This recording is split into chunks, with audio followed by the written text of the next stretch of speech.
I spent my whole life giving love, time, money, myself, until one night, over a table filled with food I bought, I heard something that shattered me forever. This isn't just a story of humiliation. It's a story of awakening. If you've ever felt invisible in your own home, this story is for you. Make sure to subscribe and tell me in the comments where you're watching from. I want to know your story too. I still remember the clink of crystal glasses, the low hum of jazz music floating through the house I paid for, the smell of the roast chicken I had seasoned that morning, slow cooking while I ran errands for a dinner I wasn't even supposed to be part of. But I was there, because Olivia had forgotten to tell me her parents were coming over. Again. And the house needed to look perfect. Again. I should have known better than to stay. I should have known what was coming the moment her mother looked at me with those half-curious, half-condescending eyes and asked, "And you are?" Olivia didn't miss a beat. "Oh," she said, laughing like it was the funniest thing in the world. "That's Margaret, our unofficial maid. Keeps the house running." Everyone laughed. Even Ethan, my son. I just stood there, holding the empty wine bottle I had brought up from the basement. I smiled, politely, as if I didn't feel the floor disappear beneath my feet, as if my heart wasn't crumbling piece by piece. I excused myself, set the bottle on the counter, and walked slowly to my bedroom. They kept laughing behind me. Not one of them, not my own son, bothered to correct her, to say that's my mother, to say anything. That night, I didn't sleep. I sat on the edge of my bed, staring at the door I'd painted myself years ago when we first moved in. I remembered the day I signed those mortgage papers. My name, my credit, my down payment. Ethan had just graduated college. Olivia wasn't even in the picture yet. They had nothing. I gave them everything. And now I was the maid. The next morning I made coffee like I always did. I fed the cat Olivia pretended to like. And when she came downstairs in her yoga outfit, too busy on her phone to even say good morning, I stood there and waited. She looked up eventually. I handed her the keys, all of them. The front door, the back, the garage, the mailbox. "What's this?" she asked, her manicured brow furrowed. I smiled. "Good luck paying the mortgage now." She blinked. "What?" I walked past her, down the hall, past the photos I had framed, the furniture I had chosen, the walls I had painted. I didn't take anything, just my purse and the coat I'd worn when I brought Ethan home from the hospital. I didn't even say goodbye. I heard Ethan calling my name as I opened the door. I didn't stop. He ran after me barefoot in the driveway, but I kept walking. I didn't slam the door of the car. I closed it gently, calmly, because something inside me had snapped, but not in the way you think. It wasn't rage. It wasn't grief. It was clarity. And that was the most terrifying thing of all, because clarity is quiet. It doesn't scream. It doesn't beg. It just knows. And I knew, for the first time in my life, that I was done. I didn't know exactly where I was going, but I knew where I wasn't staying. The last thing I saw in my rearview mirror was Ethan standing in the driveway, stunned. He had no idea how much he'd just lost, and neither did I, yet. They say you don't realize you were drowning until you finally breathe. That first night in the small apartment left to me by my great-aunt Ruth, it wasn't freedom. Not yet. It was silence, thick, echoing silence that settled over everything like dust. The apartment smelled like time, old floorboards, yellowed wallpaper, a heater that groaned like it had seen better decades. I dropped my bag on the kitchen table and stood there, unsure if I was supposed to cry or laugh. I did neither. I just stood, staring at the chipped tiles, remembering the home I had just walked away from. But it wasn't a home anymore. Not for me. Over the next few days, I moved like a ghost. I slept on the couch because the bed frame in the bedroom was broken. I ate peanut butter sandwiches and microwaved soup. I didn't call anyone. Not because I had no one, but because no one had called me. Ethan didn't text, didn't email, not a single word. I suppose Olivia had told him not to. Or maybe worse, maybe he just didn't care. I kept thinking about that dinner, about the way they laughed, about the way he laughed. I raised that boy, alone, after my ex-husband left. I gave up my career, my plans, myself. I cleaned motel rooms at night and stocked groceries at dawn just to keep a roof over our heads. And when my parents passed and left me that insurance money, I used it all to buy a house, a home. I never asked for rent, never made him pay a dime.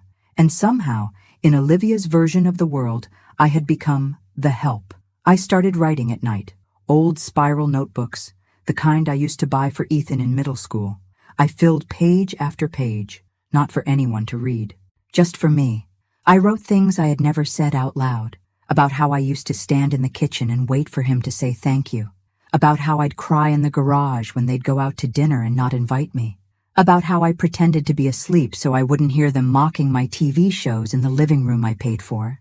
And then one day, while looking for a light bulb in the upstairs storage closet, I found the old metal trunk Ruth used to keep under her sewing machine. Heavy, rusted. I pried it open, expecting thread and buttons. Instead, I found envelopes, dozens of them, and one in particular that changed everything. It was addressed to me, in Ruth's familiar handwriting, dated nearly 3 decades ago. If you're reading this, it means you've come back, and I'm sorry you had to. My heart pounded as I unfolded the pages. They were yellowed, fragile.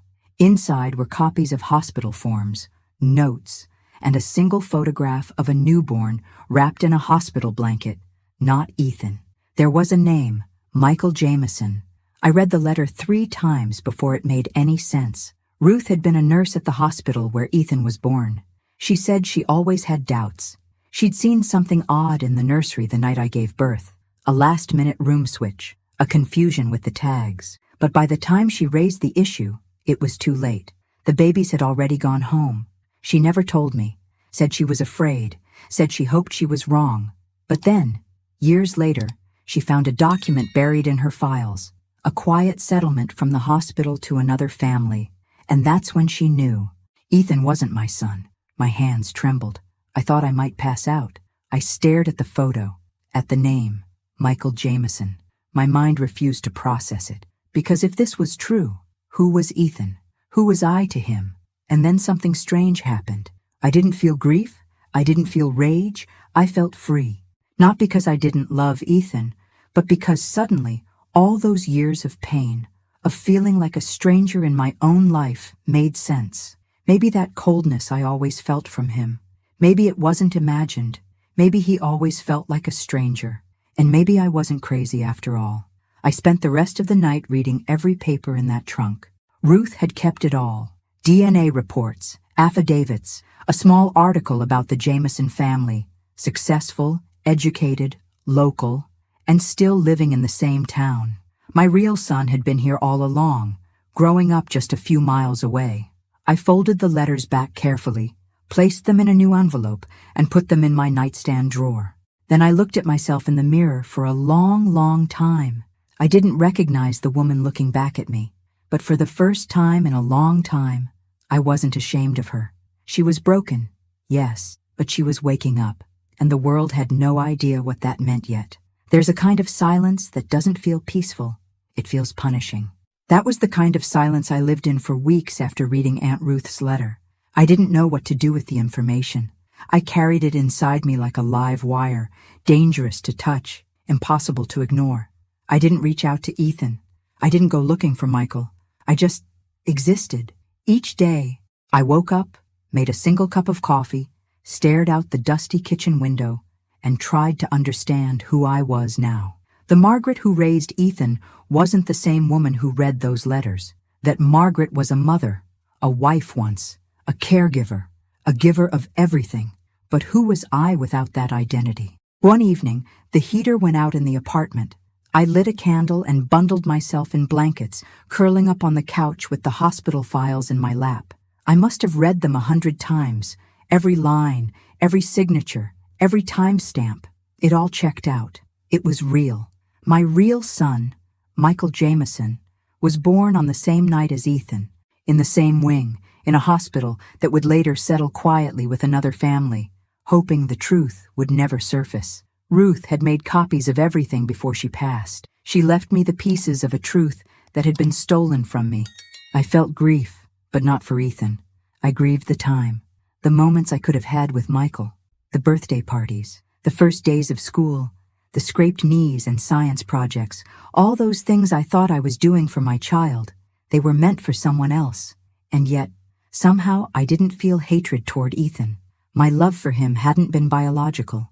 It had been unconditional, or so I thought. But when someone you raise doesn't defend you, doesn't even see you, it forces you to reevaluate everything. It was a Tuesday afternoon when I finally pulled myself together. I had been hiding too long. I wasn't ready to confront Ethan. Not yet, but I could start somewhere quiet. I walked into town and stood across the street from the little bookstore near Main and Elm. Jameson's Books. It was painted in deep green with hand-lettered signs on the windows.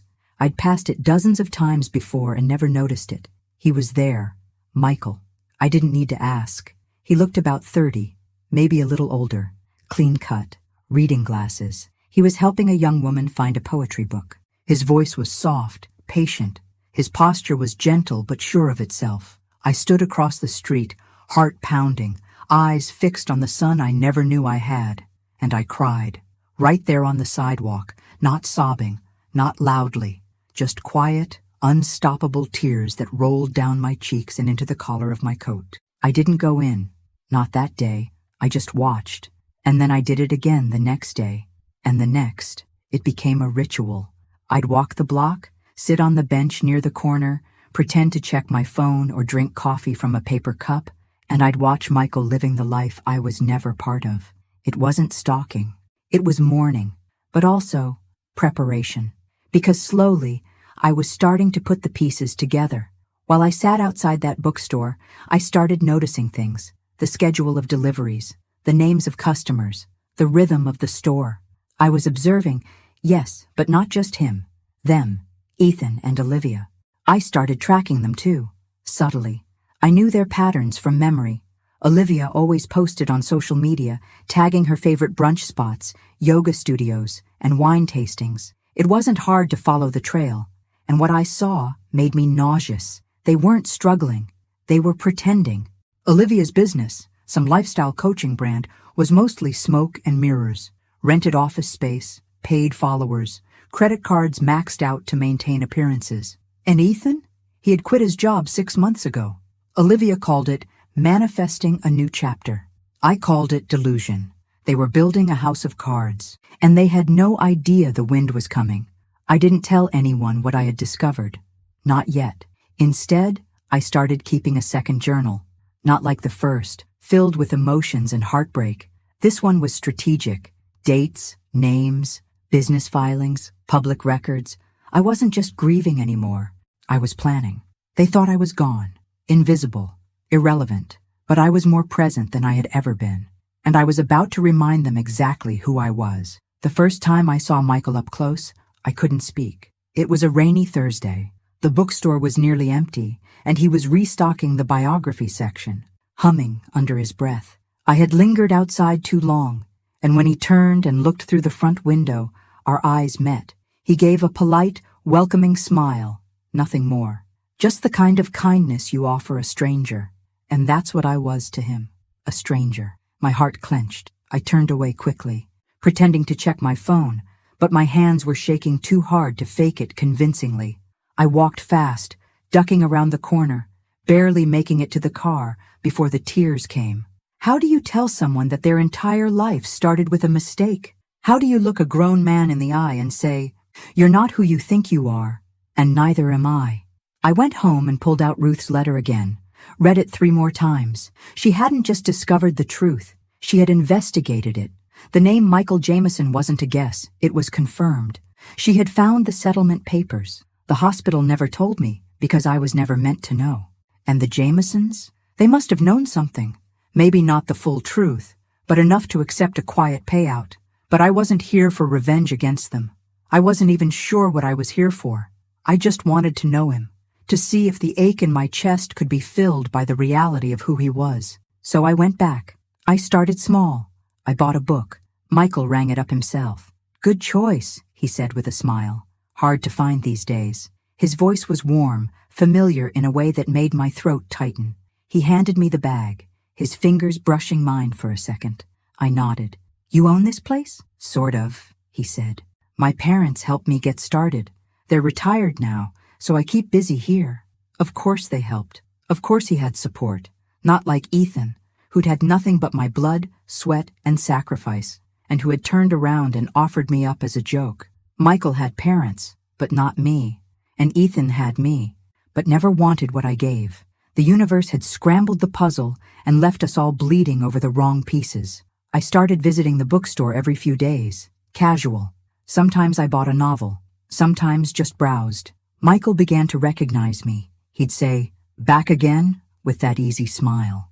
We made small talk, weather, books, local events. I never told him my name. Not yet. It wasn't time. Meanwhile, back in the shadows of my old life, things were shifting. Ethan sent me one message, a text that said, "Mom, are you okay?" Nothing more. After 3 weeks of silence, that's what I got. I didn't reply. I had nothing left to say. But I started looking deeper into their world. I pulled up the deed to the house. It was still in my name. Olivia had tried to refinance without my permission. Denied. She couldn't afford the mortgage. Ethan had no income. I could have evicted them on the spot, but that would have been too easy. No, I needed them to feel the slow unraveling, the fear, the realization that the foundation they stood on wasn't just fragile. It belonged to someone else entirely. Me. Every night, I wrote. My new journal was meticulous. Every receipt, every conversation, every time Michael mentioned a hobby, a favorite author, a childhood memory, I wrote it down, not to use against him, but to understand the son I never got to raise. And in between the lines, I began to see the truth more clearly than I ever had before. Ethan didn't treat me poorly because he was switched at birth. He treated me poorly because he chose to, because Olivia gave him permission to, because somewhere along the line, he stopped seeing me as someone to respect and started seeing me as someone to dismiss. But Michael, he didn't know me at all, and yet he treated me with more kindness in 5 minutes than Ethan had in 5 years. I wasn't ready to tell him. Not yet, but I was close. And when the time came, I wouldn't just tell him who I was. I would tell him everything, about the hospital, about the switch, about the life that was stolen from us both. But first, I had to finish watching the collapse of the life I had already left behind. Because once the final piece fell, I wouldn't be looking back. I never planned to become a shadow in my own story. But sometimes the only way to see people clearly is to step out of the light. After that day in the bookstore, things shifted inside me. Not suddenly, but like a slow sunrise creeping across a frozen field. Quiet. Inescapable. I didn't rush anything. I wasn't just trying to reconnect with a son I never knew. I was trying to reclaim myself. I began walking a little taller, speaking a little stronger. I bought a second-hand laptop and began typing my notes into files. Evidence, timelines, names. This wasn't a diary anymore. It was strategy, survival. And one thing became crystal clear. Ethan and Olivia's world was held together by duct tape and lies. The house they lived in, my house, was still under my name. Olivia's lifestyle business, Olivia Ascends, was a fabricated empire. Fake clients, fake testimonials. She'd built a brand on buzzwords and filters, selling personal growth advice while driving a leased luxury car she couldn't afford. I found the LLC paperwork online. I checked tax records. I looked up business reviews. Every post she made was curated. Every event they attended was a photo op. And behind it all was debt. So much debt. Maxed out cards. A defaulted private loan. Ethan's student debt, still unpaid. They were suffocating under a mountain of bills, but too proud to say a word. Or maybe too arrogant. That's when I knew. If I pulled just one string, everything would fall. But I didn't. Not yet. Because I had one more step to take first. Michael. I still visited the bookstore and he still didn't know who I was. But each interaction chipped away at the fear. We talked about books, about life, about small things, TV shows, good coffee, city noise. Once we sat at the tiny cafe next door and he told me about how he almost became a teacher. But his love for books pulled him into business. "You remind me of someone," he said once, sipping his tea. "Someone I can't place." I smiled. "Maybe a librarian?" He laughed. "Maybe." That moment stayed with me for days. I didn't just like him. I recognized him. Not just by the file I had read or the photo Ruth left me, but in the way he treated people, in the way he listened, the quiet strength in him. It felt like mine. It was in his posture, his calm, his presence. I started dreaming about a different life, but I couldn't go back, so I planned for what was next. The first thing I did was call a lawyer, not for revenge, for justice. I wanted the house sold. I had every legal right to it. I made the down payment, paid every bill, and never signed it over. Ethan had always said, "We'll put it in your name later. No rush." Of course, there was no rush. For him, I was paying everything. Now I wanted my name back, my rights, my home, if not physically, then legally. I met with an attorney downtown, a woman about my age, sharp and direct. She listened without judgment. When I told her what happened, she nodded slowly and said, "We'll file the motion this week." I signed the papers with a steady hand. That evening, I walked past the house. The porch light was on. Olivia was sitting on the swing, scrolling on her phone, glass of wine in hand. Inside, Ethan was on the couch, playing video games. Their lives were running on autopilot. No idea that the ground beneath them was already shifting. It wasn't about punishing them. It was about restoring balance. And when the house sold, they would feel what I had felt for years, powerless. And maybe, just maybe, they'd understand what it meant to be discarded. I didn't slam doors. I didn't scream. I just watched, waited, and walked away. The first domino had fallen, and none of them even knew it yet. I've always believed that silence is stronger than noise, that true strength isn't in how loud you fight, but in how deeply you know you're right. The day the official notice went out to Ethan and Olivia, I was sitting at a cafe near the courthouse, stirring honey into my tea with a calm I hadn't felt in years. My lawyer said they'd receive it by AM sharp. My phone buzzed. Ethan.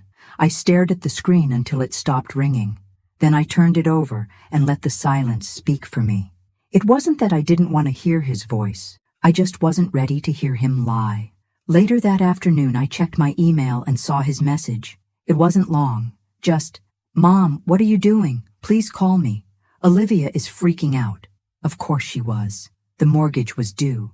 And now they couldn't refinance, because the person they thought was too weak to matter was the one holding the deed, and they never saw it coming. A week later, I got another call. Olivia this time. I didn't answer her either. She left a voicemail, her tone tight, barely controlled.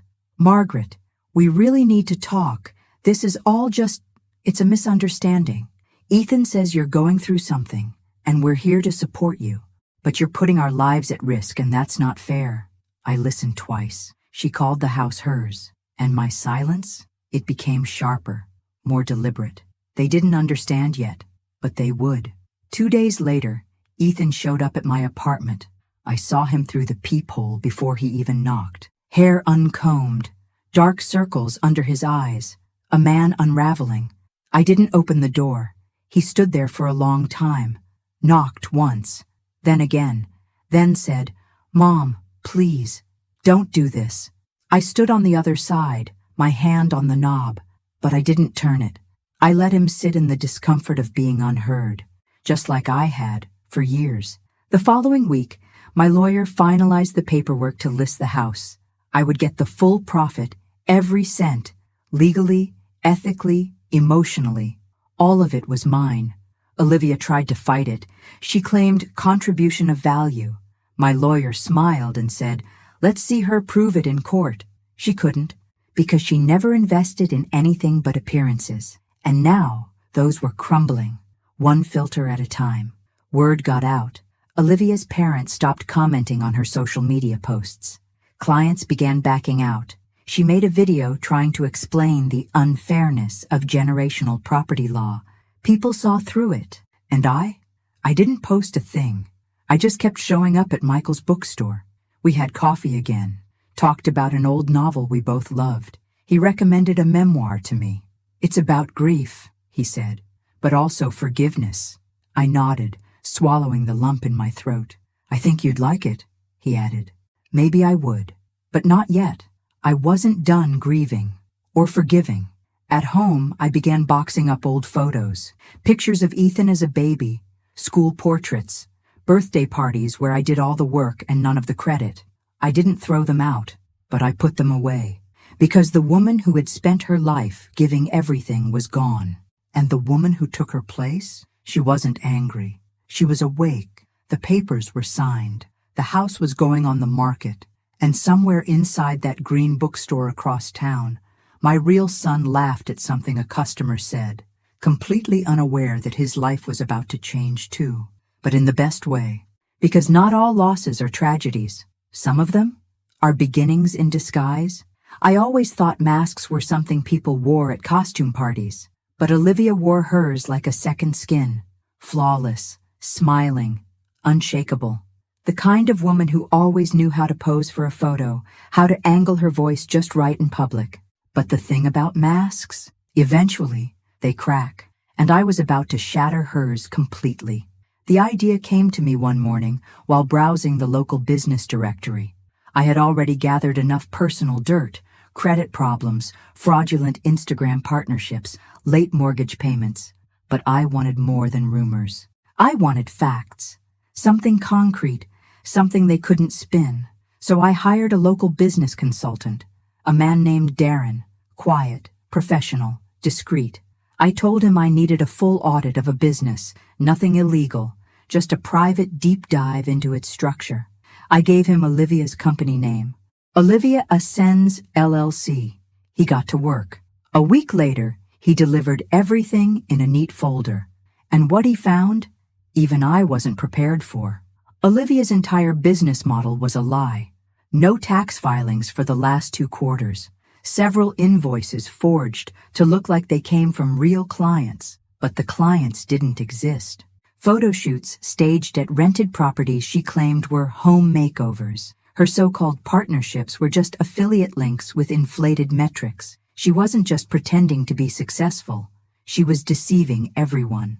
I asked Darren, would this hold up under scrutiny? He looked at me and said, if this goes public, she's finished, financially, professionally. And that's when I made a decision. I printed everything. Then I found the address of Olivia's parents, the same people who once laughed in my home, clinking wine glasses while their daughter humiliated me in my own kitchen. I mailed them the file, anonymously. No letter, no signature, just a simple note on top that read, everything you think you know is a performance. 2 days later, the first cracks appeared. Olivia's Instagram went quiet. No stories, no curated morning routines. Her newest post, an inspirational quote about being misunderstood, was flooded with strange comments. Then, like dominoes, her world began to collapse. Her website went offline for maintenance. Her last planned workshop was canceled due to unforeseen circumstances. And then, I heard the cherry on top from an old neighbor who still followed her. Olivia's mother was seen leaving her house in a rage, shouting on the phone, face red, purse swinging wildly. Whatever happened behind those closed doors, it wasn't filtered, and it wasn't pretty. Ethan called me again that night. I didn't answer. He left another voicemail. Mom, I don't know what's happening. Olivia's parents aren't speaking to us. Someone sent them stuff, documents. They think we forged them. Did you do this? I didn't reply. He was finally seeing her for who she really was, and himself too. He had spent years defending a woman who destroyed everything in her path, starting with me. Let him feel it. Let him sit in it. That night, I walked to the bookstore again. Michael was closing up. He waved when he saw me. Back again? He said, unlocking the door to let me in. You should just work here at this point. I smiled. Maybe I should. We sat on the floor, surrounded by stacked paperbacks. He was cataloging a new shipment. I helped without being asked. Why do you come here? He asked, not unkindly. The question caught me off guard. I looked at him. Really looked at him. He had my eyes. I hadn't noticed before. I like the way it feels in here, I said. Like, nothing's pretending to be something it's not. He tilted his head, considering me. Me too. We worked in silence after that. No small talk, no more questions. But in that quiet, something settled between us. Not truth, not yet, but something close. A thread connecting us. And for the first time, I didn't feel like a ghost in someone else's life. I felt seen, and the woman who once stood invisible in her own kitchen, like a car crash or a door slamming shut. But it's not like that. Not always. Sometimes it comes slowly, like water leaking through a roof, drip by drip, until one day the whole ceiling collapses. And Ethan? He was finally standing under the flood. The news had reached him by then. The house was officially listed. The mask Olivia wore had crumbled, her business exposed, her reputation unraveling. And with nowhere else to point the blame, Ethan did what he always did. He came running to me. I heard the knock before I saw him. It was a quiet afternoon. I was just finishing a cup of tea when the sound echoed through the apartment. 3 soft raps, hesitant, like the knock of someone who didn't know if he'd be welcomed or slammed. I opened the door slowly. He looked like he hadn't slept in days. Unshaven, thinner than I remembered, shirt wrinkled like he pulled it off the floor. "Mom," he said, voice cracked. "Can I come in?" I didn't answer, just stepped aside. He walked in and stood in the middle of the room like he didn't know what to do with his body. For a long time, neither of us spoke. Finally, he broke. "Why are you doing this?" he asked. "To us?" I almost laughed. Us, as if there had been an us in years. I sat down in the armchair across from him, calm, composed. "I'm not doing anything to you, Ethan. I'm doing something for me." His jaw clenched. "You're selling the house. My house. I grew up there. And you gave it away," I said, my voice low. "You let your wife turn me into your maid. You watched it happen. You laughed. You never even apologized." He didn't deny it, just looked at the floor. "I thought you were just being dramatic," he mumbled. "I didn't know it hurt you like that." I stared at him. "That's the problem. Ethan, you never bothered to know what hurt me. You just assumed I'd always be there, cleaning up after you, paying your bills, nodding along while you let that woman chip away at who I was." He flinched. "Olivia's not who I thought she was. That's not news to me." He finally looked up at me. His eyes were glassy now. "I lost everything." I didn't blink. "No, you gave it away." Silence stretched between us. "I miss you," he whispered. I sat up straighter. "I raised you," I said, "fed you, clothed you, sacrificed for you, and you let me be humiliated in the house I bought." His lip trembled. "I thought she was helping me. I thought we were building something. You built a lie," I said, "and now it's falling apart." He stood then, pacing the room. "So that's it? You just walk away?" I got up, walked over to the drawer by the kitchen, and pulled out the envelope Ruth left me. I held it in my hands. "I'm going to tell you something now," I said, "and I need you to listen. Really listen." He nodded, confused. I handed him the envelope. "These are your birth records. Read them." He sat, opened it slowly. His brow furrowed, then fell. He read the letter, the hospital files, the DNA test Ruth had quietly ordered after all those years. He looked up at me, eyes wide. This can't be real." "It is. You're saying I'm not your son? I'm saying you weren't born to me, but I raised you as if you were. I gave you every piece of me, even when you didn't want it." He went pale. "So who's your real son?" I didn't answer. He sat there, shell-shocked, mouth open, pages trembling in his hands. "I don't know who I am anymore," he whispered. "Now you know how I felt," I said. "For years." He didn't cry. Not really. But something in him broke, and I saw it happen. Not with anger, not with satisfaction, just peace. Because I finally said what needed to be said. I walked him to the door. He turned, eyes pleading. "Can we fix this?" I met his gaze. "I don't know," I said, "but it's not my job to try anymore." And I closed the door gently behind him. Not with spite, but with finality. Because for the first time in my life, I wasn't the one holding it open. It took me 3 days to decide how I was going to do it. I practiced the conversation in front of the mirror, in my car, even in line at the grocery store with my hand clutched around a basket of oranges, whispering lines I could barely finish. "I'm your mother. There was a mistake. You've lived a life that wasn't meant to be yours, and so have I." But nothing sounded right. Because how do you drop a truth like that into someone's life and expect them to survive the impact? Still, I had to try. Michael was in the bookstore, like always. The light inside fell through the windows in golden beams, softening the shelves and scattering shadows across the hardwood floor. It felt like a sacred space, a place where truth belonged. When he looked up and smiled, I almost turned around and walked away. But I didn't. "Hey," he said, "you came at the right time. We just got a new batch of rare poetry editions." "Sure, come on back." He led me through a side door to a tiny break room, a kettle on the counter, a mismatched couch, a chipped table. Real life, no filters. We sat. "I've been coming here for a reason," I started, twisting my hands together. "I figured," he said softly. "You have? You're not exactly here for the books." I gave a small, sad laugh. "No, I'm not." Then I took out the envelope, Ruth's letter, the birth records, the DNA proof, and set it on the table between us. "What's this?" he asked, cautious. "Something that's going to change everything." He looked at me, waiting. 30-some years ago," I said, my voice breaking. "There was a mistake at the hospital. 2 babies, switched at birth." His eyebrows drew in, confusion blooming across his face.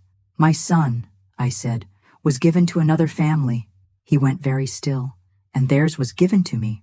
He didn't say anything for a long moment. "I raised him," I continued, "loved him with everything I had, but he didn't love me back. Not really." His eyes searched mine, slowly connecting pieces I wasn't saying aloud. "You think I know you are." He looked down at the envelope, picked it up with trembling hands. Inside were the documents, the timeline, the explanation, Ruth's letter with her quiet confession. He read in silence. Every second stretched into forever. When he finished, he didn't look at me right away, just set the papers down, his fingers still resting on the edges like he needed to hold on to something. "This is a lot," he finally said. "I know. And you're Margaret?" "Yes." He looked up, his eyes glassy. "I don't feel anything. Not yet." "You don't have to," I said. "I'm not here to ask for a place in your life. I wanted you to know. I needed you to know." He nodded slowly. "Why now?" "Because I couldn't live with the silence anymore. Because the truth deserved to breathe." He leaned back, exhaling hard. "I have parents. They raised me well. I know. I love them. I would never ask you not to." We sat in that tiny room, surrounded by books and the scent of old paper and peppermint tea, and I felt something I hadn't in years. Relief. Not joy, not closure, but the freedom of no longer carrying something so heavy alone.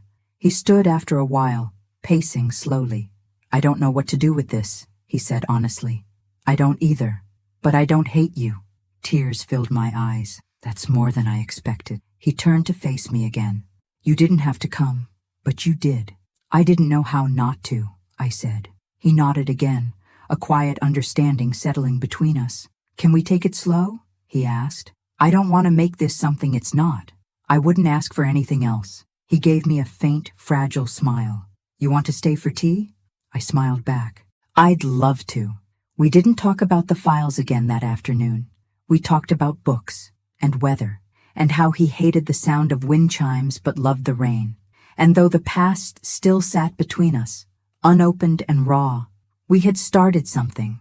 Not a relationship, not yet, but maybe, just maybe, a beginning. By the time autumn rolled in, the leaves weren't the only things changing. The house sold faster than expected. I got the full asking price, more than I imagined. Ethan and Olivia had to vacate within 30 days. No extensions, no renegotiations. I didn't evict them out of anger.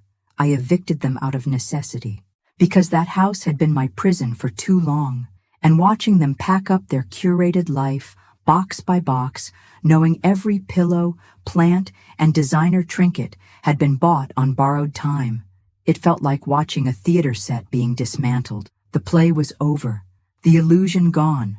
The day the moving truck came, I drove past. I didn't stop. I just watched from a distance as Olivia barked orders at the movers, her sunglasses hiding whatever remained of her pride. Ethan stood on the lawn, phone pressed to his ear, pacing in circles. I wonder if he ever thought he'd see this day. I wonder if he knew I would be the one to bring it. Their fall wasn't dramatic. There were no screaming matches, no scandals on the local news. But it was complete. Olivia's parents pulled their financial support. Her business lost every major sponsorship. Her brand, once pristine, was now whispered about in corners of town. The woman who had laughed at me in my own kitchen now couldn't afford her overpriced skincare line or daily matcha. Ethan tried to get a job, any job, but with no degree, no references, and no recent experience, doors didn't open. He moved into a small apartment on the outskirts of town. I heard this from the lawyer. I didn't ask, but I also didn't celebrate, because this wasn't about revenge. It was about truth, about consequences. Meanwhile, my life, quietly, steadily, was becoming something new. Michael and I continued meeting, always casually, coffee, book discussions, shared articles and little comments about life. He asked about my writing once, and I told him I'd started working on a memoir, that I had a story to tell, even if I never published it. He said, "You should. Stories like that matter." He still didn't call me Mom, and I didn't expect him to. That wasn't the point. We were building something not out of obligation, but out of choice, and that made all the difference. One afternoon, we walked through the farmer's market together. He picked up a jar of apple butter and laughed. My mom used to make this, every fall. Something about the way he said my mom. It didn't sting. It felt, okay, natural, right, because he had a mom, and I had a son who didn't see me until it was too late. Some nights, I sat alone with my tea, wondering if Ethan was sleeping on a mattress or a floor, if Olivia still wore her silk robes, if they looked at each other now and saw all the things they'd ignored before. I didn't miss them. I missed the idea of what we were supposed to be. But grief like that, it's a shadow. It fades, little by little. And pride? That grows, especially when you learn to love yourself more than you loved their approval. I walked through my old neighborhood one last time before the sale closed. Not to haunt it, just to say goodbye. I passed the school Ethan used to attend, the park where I pushed him on swings, the grocery store where I'd count coupons to afford his favorite cereal, and I let it all go, because I had given everything I had to a family that never gave back.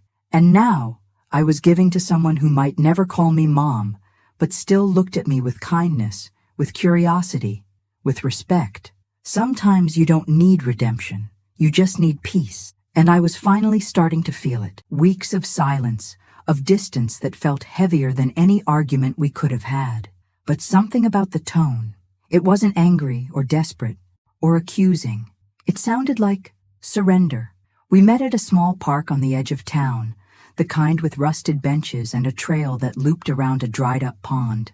I picked the spot because it was neutral. No memories, no ghosts. He was already there when I arrived, sitting on a bench with his hands clasped between his knees. He looked up, and for a moment, he reminded me of the boy he used to be, awkward, unsure, waiting for direction.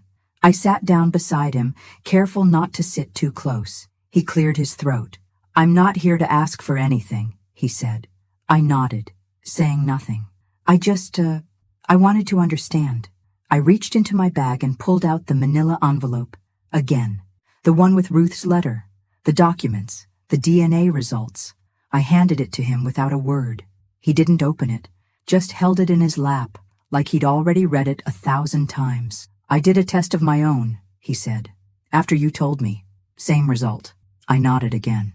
"I spent weeks trying to figure out what to do with it," he continued. "And I kept thinking, if I wasn't your son, then what was I?" I looked at him then, really looked, and I said softly, "You were my child, but I treated you like, I know how you treated me." He winced. "I'm not asking for forgiveness," he said quickly. "I don't deserve it." "You don't," I said plainly. "But that doesn't mean I hate you." He turned toward me, eyes wet. "Then what does it mean?" "It means I finally love myself more than I love the idea of you." The silence that followed was thick with meaning. He bowed his head. "I thought I was protecting Olivia, standing by her, But I was just hiding behind her, wasn't I? You let her rewrite the story, and you handed her the pen. He nodded slowly. I wish I could undo it. You can't. We sat like that for a while, two people who had shared a life built on a lie, unraveling it in the cold November air. Then he said something I didn't expect. I hope he's good to you. I looked at him, startled. Michael, he clarified. Your son. A breath caught in my throat. He's kind, I said. Gentle. He smiled faintly. I guess some of that came from you then. We both laughed, tired, soft, not joyful, but not bitter either. I don't want to be in your life if it hurts you, he said finally. But if there's ever a place for me, just a corner of it. He didn't finish the sentence. He didn't need to. I stood and looked out at the pond, leaves scattered like ashes across the surface. I'll think about it, I said. He nodded. That's more than I hoped for. As I turned to leave, I placed my hand on his shoulder for just a second. And that was it. The final moment. Not closure, but understanding. And that, I realized, was enough, because I didn't need to fix him anymore. I didn't need to be fixed either. I just needed to be free.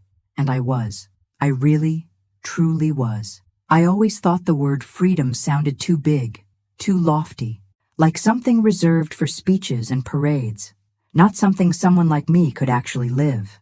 But when I turned the key on the front door of Michael's bookstore that morning, I finally understood what it meant.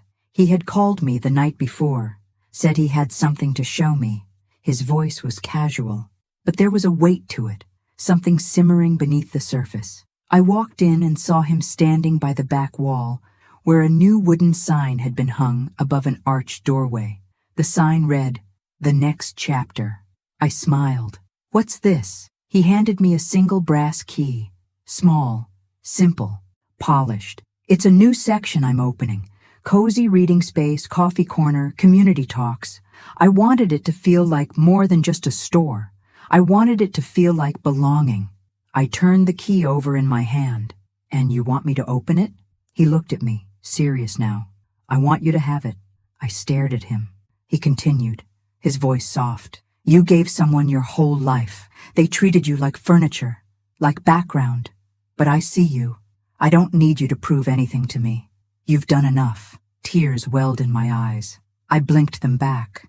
You don't have to do this, I whispered. I know, he said. But I want to. I walked toward the door under the sign and slid the key into the lock. It turned smoothly. Inside, warm light filtered through tall windows. Shelves lined the walls, already half-stocked with classics and memoirs. A rug in the center, a worn armchair, a small table with a tea set. It felt like a room from a dream I'd forgotten I had. I turned around, completely undone. Michael, he smiled, consider it yours, for however long you want it.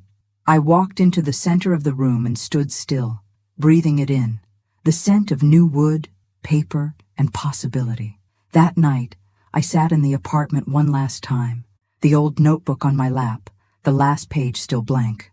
I wrote, I was a woman who gave until I vanished. Then I became the woman who took it all back, not with rage, not with fire, but with silence, with truth, and with the kind of strength they never saw coming. The next day, I finalized the donation, A portion of the house sale went straight to a foundation that supports women starting over, those dismissed, discarded, underestimated, just like I was. They called to thank me, but I didn't need thanks, because every time I stepped into that bookstore, into the next chapter, I remembered who I was now. Not Ethan's mother, not Olivia's maid, Margaret Walker, woman, survivor, author of her own ending. I never needed permission to start again, just a key. And now, I had it in my hand, and this time, it didn't open someone else's door. It opened mine. Thanks for listening. Don't forget to subscribe and feel free to share your story in the comments. Your voice matters.